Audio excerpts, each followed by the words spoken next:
Halo pemirsa GPR TV dari Sabang sampai Merauke, dari Miangas hingga Pulau Rote. Bertemu lagi bersama saya Bilki Sabila dalam program Juru Bicara. Halo pemirsa GPR TV, senang sekali saya Bilki Sabila menjumpai Anda dalam Juru Bicara kali ini dengan suasana yang berbeda. Saat ini saya tengah berada di Media Center perhelatan KTT G20 Indonesia, tepatnya di Nusa Dua, Bali. Pemirsa, perhelatan KTT G20 yang hanya berlangsung tinggal 24 jam ini menjadi sorotan dunia. Tentunya hal ini juga tidak terlepas dari persiapan pemerintah yang begitu masif yang sudah dimulai sejak pada tahun lalu. Dan apa saja tiga isu utama yang akan diangkat pada KTT G20 Indonesia pada tahun ini. Kita akan membahasnya bersama dengan Dirjen IKP Kemenkominfo Republik Indonesia, Bapak Usman Kansong. Assalamualaikum Pak Dirjen. Waalaikumsalam Bilkis. Ya Pak Dirjen, mengenai perhelatan KTT G20 Indonesia yang akan berlangsung pada esok hari tanggal 15 hingga 16 November 2022. Tiga isu utama apa saja yang akan diangkat yang kemudian akan diteruskan kepada ASEAN 2023 yang menempati Indonesia sebagai ketua? Ya, yang pertama isunya ini soal arsitektur kesehatan global. Ya, kemudian yang kedua transformasi digital, dan yang ketiga transisi energi. Nah, nanti pada tanggal 15 dan 16 ketiga isu ini akan dibahas oleh para leaders, ya, kepala negara maupun pimpinan organisasi internasional yang menjadi undangan. Nah, sesinya nanti yang pertama sesi tentang transisi energi dulu yang akan dibahas pada tanggal 15. Kemudian sore harinya tanggal 15 ini yang dibahas adalah soal arsitektur kesehatan global. Nah, kemudian di tema ketiga keesokan harinya pada tanggal 16 yang dibahas adalah transformasi digital. Nah, ini semua nanti akan dibawa ke tingkat ASEAN, ya, karena Indonesia tahun depan juga menjadi penyelenggara, ya, atau tuan rumah ASEAN Summit. Ya. Tentunya tiga isu utama tersebut ini menjadi prioritas Indonesia karena sejalan dengan tema G20 Indonesia, Pak Dirjen, ya, Recover Together, Recover Stronger.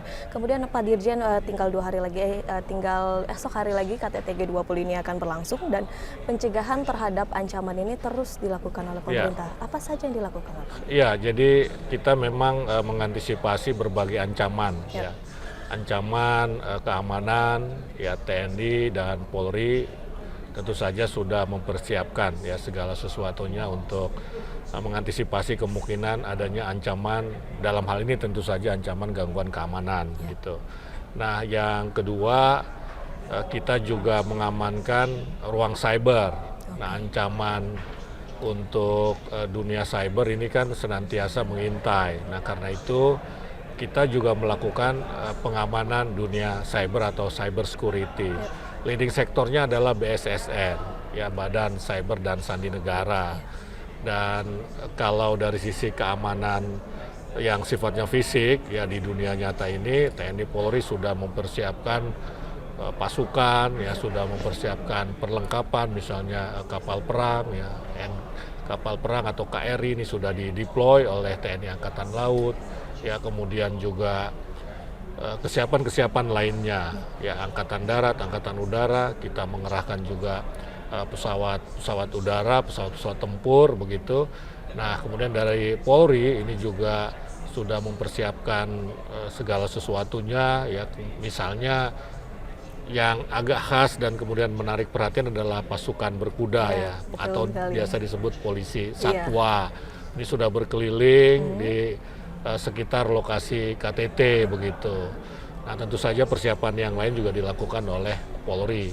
Nah, untuk cyber security, BSSN sudah mengidentifikasi berbagai kemungkinan ancaman, misalnya malware, kemudian juga fake wifi, ya, kemudian juga pencurian data. Ini sudah diidentifikasi, dan BSSN melakukan kerjasama dengan kementerian dan lembaga lain, termasuk dengan Kominfo, dengan Polri, kemudian dengan Kemenkes misalnya, dan juga dengan perusahaan ataupun operator telekomunikasi, ya, misalnya APJI, ya, APJI ini Asosiasi Penyelenggara Jasa Internet Indonesia, ini juga ikut serta nih mengamankan ruang cyber kita dalam konteks G20. Ya BSSN, Polri, TNI juga menjamin lah keamanan di dunia nyata maupun di dunia maya, kira-kira seperti itu. Ya, sejauh ini Pak Dirjen, apakah ini sudah ada laporan dari BSSN begitu mengenai ancaman di dunia cyber ini? Ya, Atau sampai ya, sini aman saja? ya, sampai sejauh ini sih relatif bisa dikendalikan ya misalnya, karena BSSN juga melakukan antisipasi atau pengamanan misalnya dengan melakukan tes atau uji coba.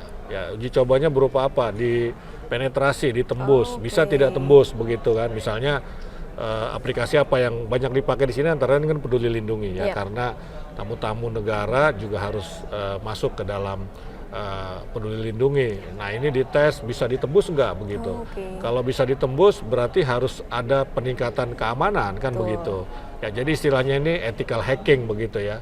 Kita berusaha menembus satu sistem, tujuannya adalah untuk melihat adakah kelemahan. Kalau ada, karena bisa ditembus maka kita tingkatkan pengamanannya. Nah ini sudah dilakukan, ini standar yang biasa dilakukan dalam cyber security atau keamanan cyber.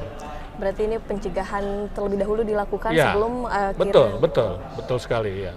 Baik, Pak Dirjen, berarti ratusan armada ini telah diturunkan oleh TNI Polri, kemudian juga kementerian lembaga ini saling bersinergi untuk menjaga keamanan agar KTT G20 ini dapat berjalan kondusif serta aman begitu. Pemirsa, kami jeda terlebih dahulu dan tetaplah Anda bersama kami dalam Juru Bicara.